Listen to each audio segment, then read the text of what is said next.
నేను ఈ cinema day 1 collection 2000 crores నుంచి స్టార్ట్ చేస్తున్నా. ఈ సినిమాలో ఒక సాంగ్ ఉంది భయ్యా, అబ్బచ్చా అబ్బచ్చా అబ్బచ్చా. సినిమా చూసాక నేను లిరిక్ మార్చేసా. అడగొచ్చా అడగొచ్చా రీఫండ్ అడగొచ్చావు. హరీష్ అన్న వింటేజ్ రవితేజ అన్నావు ఇదేనా? రేడ్ అని ఒక హిందీ సినిమా రీమేక్ భయ్యా, ఇది ఇప్పుడు 2018లో చూశాను. యాజ్ ఇట్ ఈస్గా తీసినా బాగుండేది కదా అన్న. రవితేజ గారు ఒక ఇంటర్వ్యూలో అన్నారు, అజయ్ దేవ్గన్ ఈ సినిమాని చూసి షాక్ అవుతాడంట. Ajay Devgan after watching this movie. Remake చేయాలంటే ఇలా, రీమేక్ చెడగొట్టాలంటే ఇలా. ఈ సినిమా క్లైమాక్స్లో ఒక సిగరెట్ ఉంటే పడేయండి బాబయ్యా అని చెప్పి ఒక క్యారెక్టర్ అడుగుతాడు భయ్యా, జగపతి బాబు గారి క్యారెక్టర్ని. కానీ ఈ సినిమా చూశాక ఒక జండు బాబు ఉంటే పడేయండి బాబయ్యా అని అడగాలనిపిస్తుంది. ఇది పని చేస్తుంది. దీనికి మించి స్పాయిలర్ ఇవ్వాలనుకోవట్లేదు, ఎందుకంటే ఈ మూవీయే పెద్ద మూడ్ స్పాయిలర్. ఈ సినిమాలో హీరో క్యారెక్టర్ షోలే మూవీ చూసి బచ్చన్ అని పేరు పెట్టుకుంటాడు భయ్యా. కానీ ఐరనీ ఏంటో తెలుసా? షోలే మూవీ పోస్టర్ ఎక్కడెక్కడైతే కనిపిస్తుందో ఈ సినిమాలో దాన్ని బ్లర్ చేశారు. హీరోయిన్ ఈ సినిమాలో సాంగ్స్ కోసమే ఉంది, అస్సలు డౌట్ లేదు అది చెప్పడానికి నాకు. హీరోయిన్ వచ్చిన ప్రతిసారి ఒక సాంగ్ వస్తుంది భయ్యా, వేసుకోరా సాంగ్ వేసుకో. ఈ సినిమాలో హీరోయిన్ నడుముకి చాలా ఎక్కువ స్క్రీన్ టైం ఉంది భయ్యా.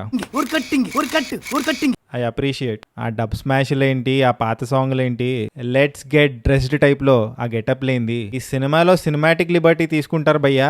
సినిమా ఏమో 1970s లో జరుగుతూ ఉంటది, కానీ కట్ చేస్తే సాంగ్స్ ఏమో 2024లో సెటప్ అయి ఉంటాయి. సినిమాటిక్ లిబర్టీ తీసుకోవచ్చు, కానీ స్టాచ్యూ ఆఫ్ లిబర్టీ ఇండియాలో ఉందని చెప్పి చూపించకూడదు కదా. కళ్యాణ్ బాబు గారి fans after watching this movie బంద్ చేయాలి, వెంటనే బంద్ చేయాలి. ఒకవేళ కళ్యాణ్ బాబే ఈ సినిమాని చూస్తే, రే నువ్వు దూరం పోయి కూర్చో అంటాడు.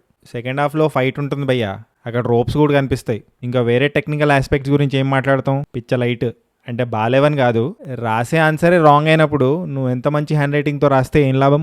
అడగొచ్చా రీఫండ్ అడగొచ్చా. నా ఉద్దేశం ప్రకారం ఈ సినిమా చూడడం కంటే హరీష్ శంకర్ గారి ఇంటర్వ్యూస్ ఉంటాయి, అవి చాలా ఎంటర్టైనింగ్గా ఉంటాయి, అవి చూడొచ్చు. సరే ఇవన్నీ పక్కనెట్టి అసలు ఈ సినిమాలో ఏం నచ్చాయో చెప్తాను. 2 సాంగ్స్ బాగున్నాయి భయ్యా, రెప్పలు డప్పులు ఇంకా అబ్బచ్చా. కమీడియన్ సత్య ప్రెజెన్స్ బాగుంది, నవ్వు తెప్పించాడు కొన్ని ప్లేసెస్లో. అండ్ కమీడియన్ రోహిణి గారు ఉంటారు, అంటే జబర్దస్త్ ఆ షోలో చూసుంటారు, ఆమె ప్రెజెన్స్ కూడా బాగుంది. ఆమెకి చాలా పొటెన్షియల్ ఉంది, సో ఆమెకి మంచి మంచి సినిమాలు రావాలని కోరుకుంటున్నా. అండ్ సెకండ్ హాఫ్లో ఒక కేమియో ఉంటుంది భయ్యా. ఆపే స్పాయిలర్స్ ఇవ్వనన్నావు కదా. సో కొన్ని మూమెంట్స్ ఉంటాయి, కానీ మంట చాలా ఎక్కువ ఉన్నప్పుడు స్పూన్స్తో వాటర్ వేసి ఫైర్ని ఎక్స్టింగ్విష్ చేద్దాం అంటే కుదరదు కదా. అదే ఈ సినిమాతో ప్రాబ్లం.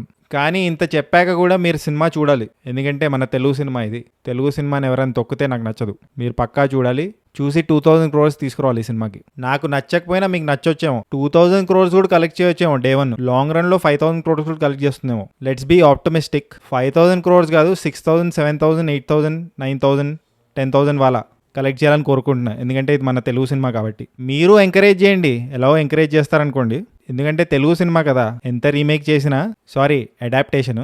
సో చూడండి సినిమాని. సరే ఇంకా ఈ వీడియోని ఎక్స్టెండ్ చేయను భయ్యా, చాలా లెందీ అయిపోయింది. అసలుకే సినిమా చాలా లెందీ అనిపించింది. ఫస్ట్ హాఫ్లో ఏ క్యారెక్టర్స్ వచ్చాయో సెకండ్ హాఫ్ ఎండ్కి మర్చిపోయాను నేను, అలా ఉంది పరిస్థితి. సో ఫైనలీ ఈ సినిమాకి నేను ఇచ్చే రేటింగ్ 10 tomatoes భయ్యా అవుట్ ఆఫ్ 5. సబ్స్క్రైబ్ చేసుకోవచ్చు కదా. పుచ్చుక్ అడగొచ్చా రీఫండ్ అడగొచ్చా.